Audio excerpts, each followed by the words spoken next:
Hey everyone, my name is Becca and welcome to my channel. If this is your first time with us, welcome. I'm so glad that you are here. We focus on this channel on all things middle grade literature, specifically reading the first chapters of your favorite middle grade novels. Today we are going to be reading the first few pages of Good Different by Meg Eden Kuyatt. I'm really excited about this book because I really resonate with the title, Good Different. So often being different has a negative connotation, and being different is not a bad thing. It's a great thing. And I'm really excited to see how the author dives into that theme.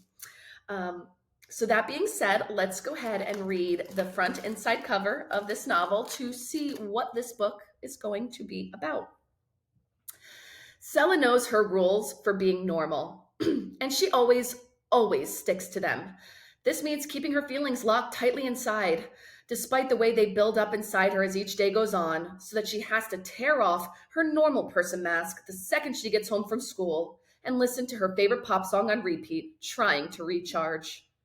Selah feels like a dragon stuck in a world of humans, but she knows how to hide it until the day she explodes and hits a fellow student. After the incident, Selah's friends pull away from her. Her school threatens expulsion, and her comfortable, familiar world starts to crumble. But as Selah begins to figure out more about who she is, she comes to the understanding that different doesn't mean damaged. Maybe different can even be good. Can she get her school to understand that before it's too late? This is a moving and unput-downable novel in verse about a neurodivergent girl who wants to spread her wings and soar. All right. Very excited to read this book. And as you heard in the description, this is a novel in verse. So instead of reading the first chapter, I'm going to be reading the first 10 pages of this novel for you. All right. Let's dive on in. Okay, so if you're not familiar with novels in verse, this is what they look like. A little bit different than your traditional text, follows more of a verse format or a poetry format. The first time I broke down in front of anyone was in the middle of the evil place, Walmart. All those people and noise pricked inside my head like 100 shirt tags. It was Saturday, and the aisles were crowded. People yelled. The overhead music crackled. Some smell like sour milk spilled through the air and turned my stomach. And Mom wanted me to decide on a new pair of jeans from the millions of racks. All of a sudden, the whole store, screaming kids and stiff AC air, was folding in on me like two tight hugs from strangers. I ran, locked myself in one of the changing stalls. Mom banged on the door, but I balled up on the dirty tile floor and cried and hyperventilated till my head stopped spinning and my eyes dried enough for me to see. When I opened the door, Mom pulled me out of the store, ditching our groceries by a mannequin in reds, whites, and blues. Once we got in the van, she locked the doors. She let me cry. She opened the glove compartment and gave me a pack of cookies. I always keep some goodies aside for a bad day, she said. But when I calmed down, Mom said, Selah Godfrey, never, ever cry in the middle of a store. Always hold it in till you make it back to the car. That became the first rule for my list on how to be a normal person.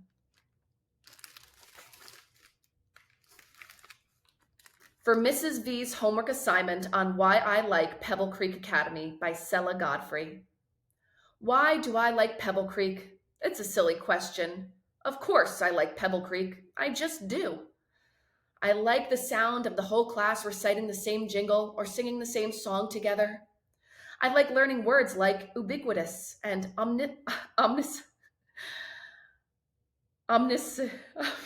I say this word? Omniscient.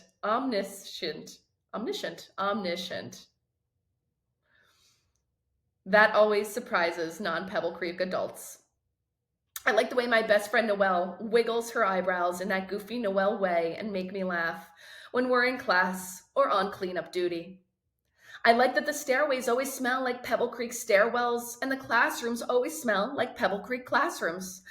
I like that I've been in the same school building every year of school and know where all the rooms are.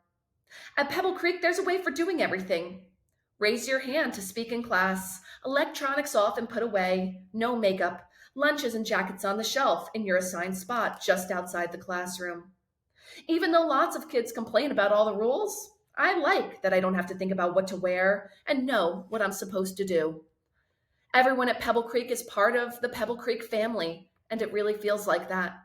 Like all the teachers are my aunts and uncles who tell us at the end of each day you are loved and worthy and can do great things.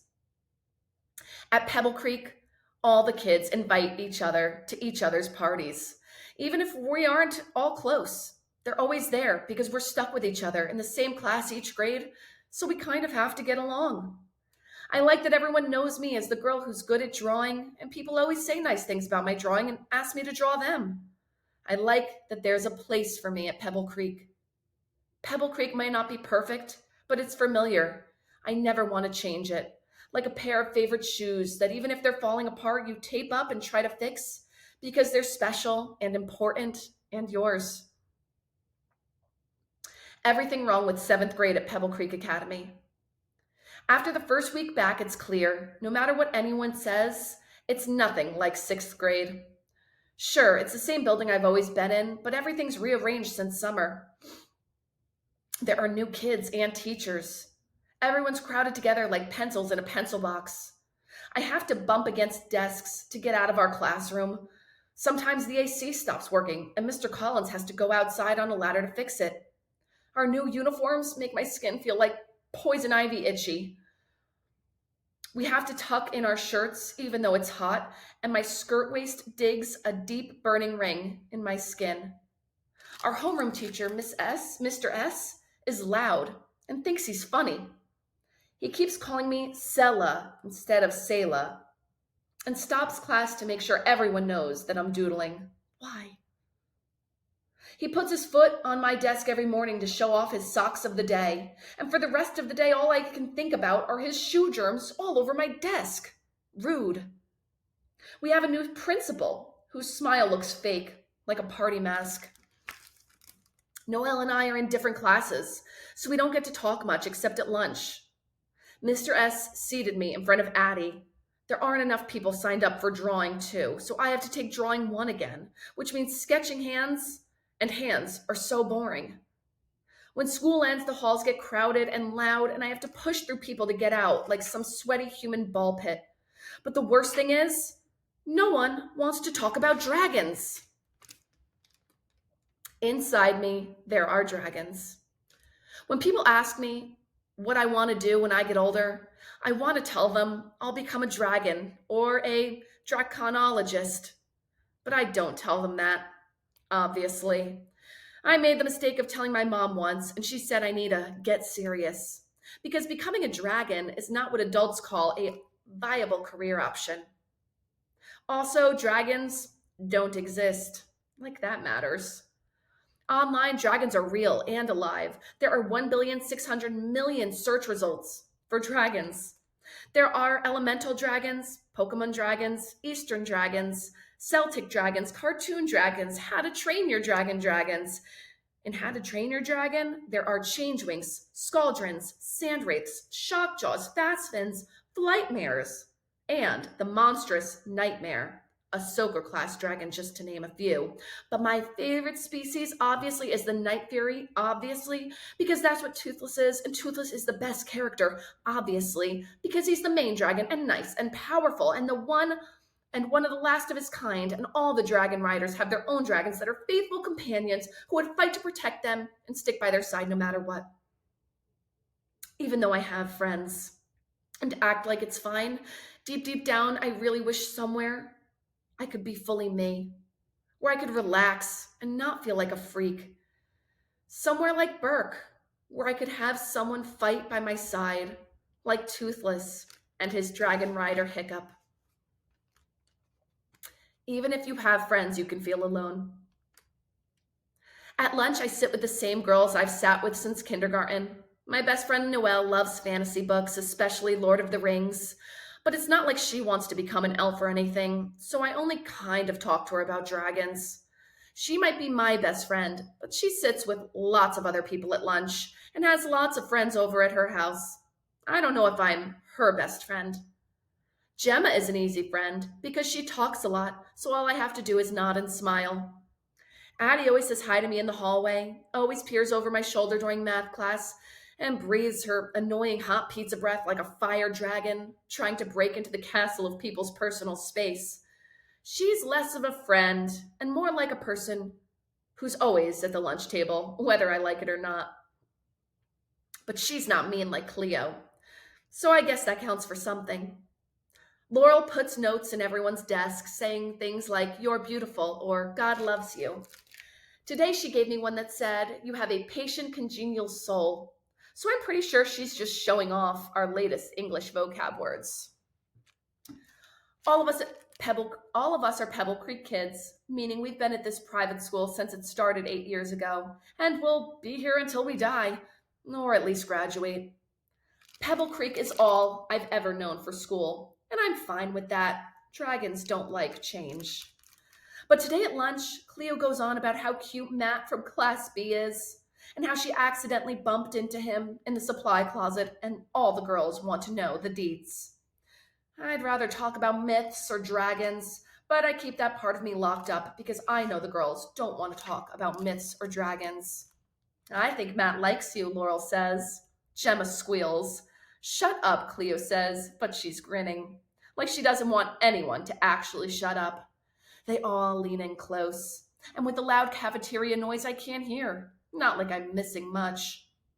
At lunch, Noelle always saves a seat for me. I'm here, but also I'm not.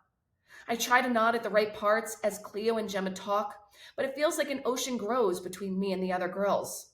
"Did you see that video? I love that one. I can't believe Mr. S said that. He's so weird. Ugh, I hate piano practice. Did you see that girl randomly dancing outside? What a weirdo."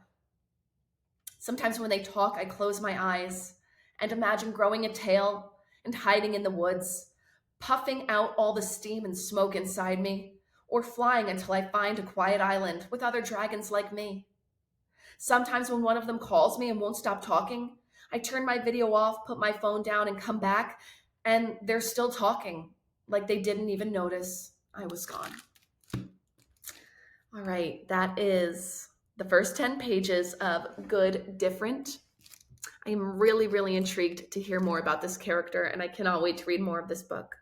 If you enjoyed this first chapter Friday, please consider liking and subscribing so that you can be notified next time we have a first chapter Friday read aloud. All right, friends, until next time, happy reading.